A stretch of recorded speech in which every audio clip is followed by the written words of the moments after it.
নারী চরিত্র বেজায় জটিল। Hey guys, welcome to my channel. আমি মরাজার। এখন আমরা কথা বলবো হচ্ছে নারী চরিত্র বেজায় জটিল নিয়ে। অঙ্কুশদার আপকামিং ছবি, অঙ্কুশদার production number 2, Ankush Hazra motion পিকচার্সের সেকেন্ড ছবি। প্রথমত বলি, হ্যাপি বার্থডে অঙ্কুশদা, তুমি খুব খুব খুব ভালো থেকো, আর আরও ভালো ভালো ছবি আমাদেরকে উপহার দিও। একটা স্টার, তার যখন ইচ্ছে হয় যে আমি নানান ধরনের ছবি করব, নানান ধারার ছবি করব, এবং তাতেই কিন্তু একটা স্টার আরও বড় স্টার হয়ে ওঠে। বিশেষ করে আজকের দিনে সুপারস্টারের সংজ্ঞাটা সেরকম হয়ে উঠেছে।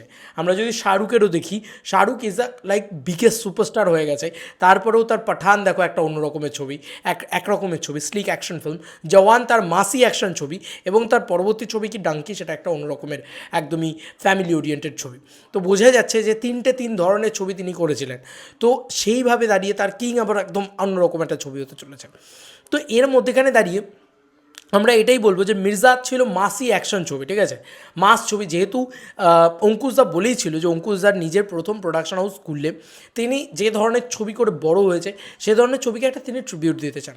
মির্জা কিন্তু বেঙ্গলে যে কটা কমার্শিয়াল ছবি ইদানিংকালে হয়েছে তাতে আমি কিন্তু বলবো বেশ ভালো ছবি ছিল। ইভেন কি এটা দেভিয়ান্সরাও বলে, ইভেন কি এটা জিতিয়ান্সরাও বলে, সবাই কিন্তু এটা বলে। মির্জার যারা যারা দেখেছে, মির্জা কিন্তু বেশ ভালো একটা ছবি ছিল। এবার অনেকেই বলতে পারে মির্জার যা কালেকশন সেটা তো আহামরি খুব কালেকশন ছিল না। আমি এটা বুঝতে পারি না মির্জা যে কিসের বেসিসে তুমি কেন বলছো অঙ্কুশদার প্রিভিয়াস 10টা ছবি দেখে নাও, তার বক্স অফিসের ডেটা দেখে নাও, তারপরে মির্জার ডেটা দেখো, তাহলে তো আমি বলবে যে মির্জা বক্স অফিসে সাকসেসফুল কি ফ্লপ। অঙ্কুশদাকে লোকে ওইটুকু যে বিশ্বাস করেছে, ওর যে মানে ট্র্যাক রেকর্ড ছিল, যা আজে বাজে ছবি করেছে, সেই ছবিগুলোর পরবর্তীতে যখন মির্জা করেছে সে তো মানুষ বিশ্বাস করেছে। মির্জা তো আমি দেখতে গেছি, আমার তো খুব ভাল লেগেছে। আমি তো বোধহয় দুবার দেখতে গেছিলাম, একবার মায়ের সাথে দেখতে গেছিলাম, একবার এমনি দেখতে গেছিলাম, প্রিমিয়ারে দেখেছি। মানে ভালো লেগেছে আমার, মানে আমার মির্জা ছবিটা বেশ ভালো লেগেছে। মির্জা কিন্তু বেশ ভালো একটা কমার্শিয়াল ছবি, খারাপ কমার্শিয়াল ছবি নয়। এবার নারী চরিত্র বেজায় জটিল নিয়ে চলে আসি। নারী চরিত্র বেজায় জটিলের তোমার কিন্তু জাস্ট একটা ভয়েস ওভার দিয়ে, মনোলগ দিয়ে অ্যানাউন্সমেন্ট এসছে। এবার এর থেকে বেটার কিছু আমি এক্সপেক্ট করেছিলাম। পিছনে যখন বিজিএমটা বাজছিল তখন আমি যখন প্রথম এসছে তখনই আমি ভেবেছিলাম যে এটা একটা কমেডি ছবি হতে চলেছে। বাট এটা কিন্তু শুধুমাত্র কমেডি ছবি হলে আমি বেশি খুশি হব না। আমার মনে হয় যে এই ছবির ভিতরে যদি এই যে মানে পুরুষ চরিত্রের যে প্রবলেমেটিক দিকগুলো আজকের দিনে সমাজে, সেটা হচ্ছে অতুল সুভাষের কেসটা, এই ধরনের সিরিয়াস জিনিসপত্র দেখবে বালা হয়েছে হিন্দিতে, বা হিন্দিতে সিরিয়াস কিছু টপিক নিয়ে খুব ভালো ভালো ছবি হয়েছে। সেগুলোকেও কিন্তু আমরা বলি সোশ্যাল এক্সপেরিমেন্ট ফিল্ম, আমাদের বাংলায়ও হয়। উইন্ডোজ প্রোডাকশন মূলত করে থাকেন, প্রচণ্ড সাকসেসফুল কিন্তু তারা সে ধরনের ছবিতে। তো এই ধরনের জিনিসপত্র যদি একবার নিয়ে আসা যায় না উইথ বাঙালিয়ানা, দারুণভাবে ওয়ার্ক করবে। এবার এক্ষেত্রে আমরা কী কী বাঙালিয়ানা পাচ্ছি, কী কী পাচ্ছি, সমস্ত বিষয়ে আসছি। একটু বড় হতে পারে ভিডিওটা, আলোচনা করবো। অঙ্কুশদার জন্মদিন বলে কথা একটা চেষ্টা করেছে, এবং এই ছবিটাকে আমি পার্টিকুলারলি কেন সাপোর্ট করবো সেটাতেও আসছি, সেই পয়েন্টেও আসছি, সেই সাহসিকতাতেও আসছি। প্রথম যেটা নিয়ে আমি বলবো সেটা হচ্ছে যে এই যে মানে সোশ্যাল মিডিয়াতে যা যা জিনিসপত্র ঘটছে এগোচ্ছে, পুরুষদের মানে পুরুষরা প্রচণ্ড নির্যাতিত, এই জায়গাটা একরকম একটা ভয়েস। আবার মহিলা ছাড়া পুরুষদেরকে কিন্তু পাওয়া যায় না, ওই জন্য মেন লেখা হচ্ছে, তারপরে ও আসছে, তারপরে ওয়াই আসছে। তো মানে সবসময় বলে না যে একটা সাকসেসফুল পুরুষ সে তখনই সাকসেসফুল যখন তার মানে ব্যাকবোন হিসেবে একজন মহিলা থাকে। তো এই যে পয়েন্টটা সেটা খুব সুন্দরভাবে কিন্তু ওই একটা ফন্ট খুব সুন্দরভাবে অ্যাড্রেস করেছে। তো এই সেই জায়গাটা আমার খুব ভালো লেগেছে, আমার ভীষণ ভীষণ ভালো লেগেছে। এবার যদি খুব কমেডির মোড়কে, অঙ্কুশদার কমিক টাইমিং হচ্ছে আমাদের বাংলার ভিতরে সবথেকে ভালো। আর আমি বলবো যে রিসেন্ট যারা রয়েছেন আর কি, অঙ্কুশদার কমিক টাইমিং বেস্ট। অঙ্কুশদা বেস্ট অ্যাক্টরও অবভিয়াসলি, কারণ অ্যাক্টিংয়েও অঙ্কুশদা ফাটিয়ে দেন, আর কমিক টাইমিং জাস্ট চরম। তুমি ডান্স বাংলা ডান্সে জাস্ট তুলে দেখে নাও, যে কোনো সিন, যে কোনো আমার এখনও মানে ফেসবুক ফিডে আসে, ব্যাপক মস্তি পাই আমি ওগুলো দেখে।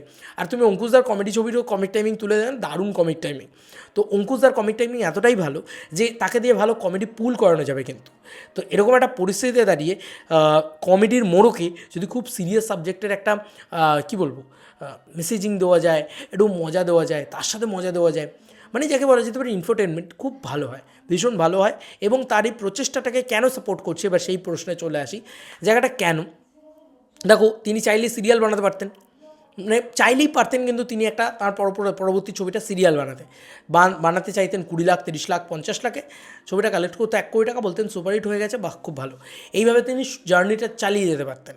কিন্তু তিনি যেটা করলেন, তিনি একটা কমেডি ছবি করতে চাইলেন, বাঙালিয়ানা দিতে চাইলেন, এবং তার ভিতরে একটা মজা আনতে চাইলেন, কিন্তু সেটা যেন কোনোভাবেই সিরিয়াল মনে না হয়। এইটা কিন্তু খুব ইম্পর্টেন্ট থিং। ওই লাভ ম্যারেজ বলে যে ছবিটা ছিল, সেই ছবিটা কিন্তু আমার বেশ মজার লেগেছিলো, আর খারাপ লাগেনি। খুব অখাদ্য মানে তুলে ছুঁড়ে ফেলে দেওয়ার মতন ছবি এমন না, আমি হলে দেখতে গেছিলাম, ভালো লেগেছিলো। বাবু সোনা নয়, যেটা আমি টিকিটই কাটবো না হলে, মানে এটা পরিষ্কার কথা। তো এরকম একটা পরিস্থিতিতে দাঁড়িয়ে সবথেকে বড় জিনিস যেটা ছিল আর একটা, আফটার ওয়াচিং খাদান, মির্জাতে যেটা আমার একটাই জিনিস আমার মনে হয়েছিল, যে যেটা আমার প্রবলেমেটিক মনে হয়েছিল, বা যেটা হয়তো আমার মনে হয়েছিল তখন হয়তো মনে হয়নি, আফটার ওয়াচিং খাদান আমার মনে হয়েছে যে বাঙালিয়ানার বড্ড অভাব রয়েছে। কোনো অ্যাকসেন্টের ব্যাপার নেই, কোনো ওয়ার্ল্ডের ব্যাপার নেই, এই ব্যাপারটা ছিল কিন্তু কোথাও গিয়ে একটা ওয়ার্ল্ড ছিল, বাট সেটা কোনো বাঙালিয়ানা কানেক্ট করছে না সেটার সাথে।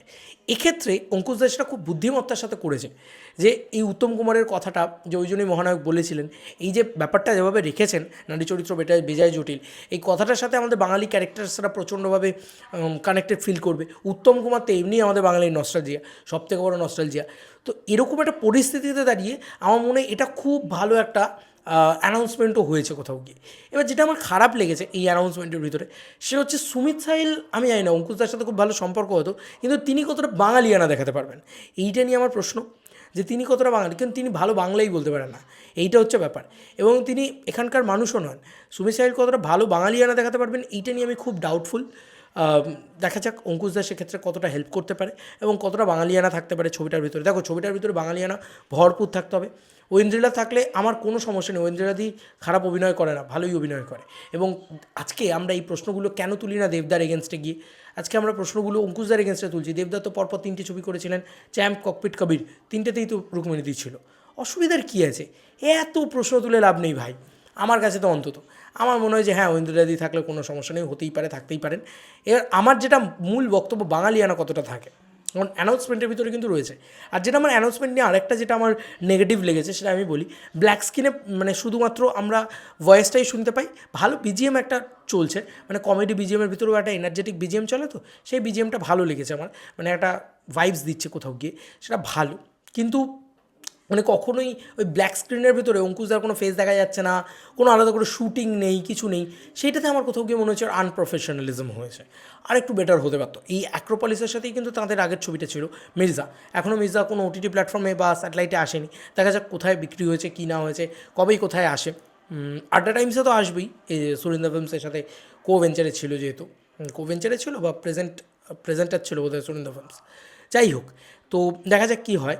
তা আমি একটা জিনিস বলবো যে অঙ্কুশদার এই জন্যে স্যালুট করছি অঙ্কুশদাকে, যে তিনি সিরিয়াল করলেন না, তিনি একটু অন্য ধারার ছবি হয়তো করলেন, সিরিয়াল করলেন। আর কমেডি ছবি তো আমরা মানে মেন স্ট্রিম ছবি বলি, আমরা কমার্শিয়াল ছবি বলি, কমেডি ছবি তো মানে হেরাফেরি বলো বা বলো, এগুলোকে তো তখন আমরা কমার্শিয়াল ছবি বলেছি, তাই না? সেগুলোকে নিয়ে হ্যাঁ, এবার তুমি একটা অ্যাকশন ছবি করো, মির্জা 2 করো, এসব করলে না একটা আলাদা হাইপ হবে, আলাদা বিশাল হাইপ হবে। সেই হাইপটা হয়তো এই ছবিটাকে নিয়ে হবে না, কিন্তু বক্স অফিসে কী হচ্ছে সেটাই দেখার বিষয়। কারণ আপাতত ভালো কমেডি ছবি দিয়েও অঙ্কুশদার মানে বক্স অফিসে একটা ভালো রকম একটা পুল হতে পারে। তবে আমি মনে করি অঙ্কুশদার 2.0 ভার্সনটা শুরু হয়ে গেছে মির্জা দিয়ে।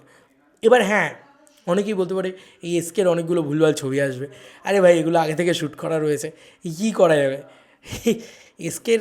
কে তো কোনোভাবে বিশ্বাস করা যায় না, তো এসকে গালাগালি করা ছাড়া তো আর কোনো উপায় নেই, কী করবে আর বলো? তো ঠিক আছে, বাট আমার এই অ্যানাউন্সমেন্টটা খারাপ লাগেনি, মানে বেশ ভালোই লেগেছে। আমি অনেকগুলো জিনিস নিয়ে আলোচনা করলাম, আমার মনে হয় খুব ভালো হয় যদি সোশ্যাল যে মানে এখন সমাজের যা অবস্থা, সেটাকেও যদি অ্যাড্রেস করা যায় উইথ নস্টালজিয়া, বাঙালির নস্টালজিয়া এবং বাঙালিয়ানা, এই সব কিছুকে যদি একসাথে নিয়ে আসা যায় না, এবং ভালো কমেডি, মানে লেখনীটা, আমাদের কমেডি লেখনীটা করা খুব ডিফিকাল্ট। এই যারা পাটালিগঞ্জে পুতুল খেলায় লিখেছে আর কি, শুনছি নাকি সিনেমাটা খুব ভালো হয়েছে, সবাই বলেছে, আমার দেখা হয়নি বা দেখতে যাওয়ার কোনো আলাদা করে এক্সাইটমেন্ট পাইনি আমি। তবে হ্যাঁ, যদি খুব ভালো কমেডি লেখা যায় লাইক বুমেরাঙের মতন, মানে জাস্ট মানে স্ল্যাপস্টিক কমেডি না, হেসে লুটোপুটি খেতে হয় সিচুয়েশনাল কমেডিতে, তো এরকম যদি কমেডি লেখা যায়, খুব ভালো কমেডি হয়, তাহলে কিন্তু জমে যাবে ভাই। কারণ অঙ্কুশদার কমিক টাইমিং দারুণ, দারুণ করবে অঙ্কুশদা, আমি এটুকু তোমাদেরকে গ্যারান্টি বলতে পারি। আর অঙ্কুশদা আছে বলে, অঙ্কুশদার প্রোডাকশন হাউস বলে, এটুকু বিশ্বাস আছে যে একটু মেন স্ট্রিমভাবেই সেটাকে তৈরি করা হবে। ওয়েট ফর ইট, ভালো কিছুই হোক। অ্যান্ড আবার এগেন হ্যাপি বার্থডে অঙ্কুশদা, খুব ভালো থেকো, আর খুব ভালো ভালো ছবি আমাদেরকে উপহার দিও। আর এই অ্যানাউন্সমেন্টটা আমার তো বেশ ভালো লেগেছে, এবং তোমার এই প্রচেষ্টাকে আমি পাশে আছি, আমি সাপোর্ট করবো। কারণ তুমি আউট অ্যান্ড আউট মানে যেটা জ্ঞানে প্যানে সিরিয়াল বানাচ্ছ না, ইন্ডাস্ট্রি বড় করার জন্য কমেডি ছবিও খুব ইম্পর্ট্যান্ট। অ্যাকচুয়ালিতে তো তুমি যদি স্ত্রী টুকে দেখো সেটা কিন্তু অ্যাকচুয়ালিতে একটা কমেডি ছবি, স্পেকটাকেল স্ত্রী টু পরবর্তীতে হয়েছে, কিন্তু ব্যাপারটা হচ্ছে থরলি কিন্তু গোটা ছবি জুড়ে মানে রাজকুমাররাও এন্টারটেনই করে এসছে, আমাদের কমেডিই করে এসছে, তাই না? তো তোমাদের আর কি মতামত এন্টায়ার ভিডিওটাকে নিয়ে জানিও কমেন্ট সেকশনে। চলো বন্ধুরা, নতুন কোনো ভিডিওতে দেখা হবে, বাই।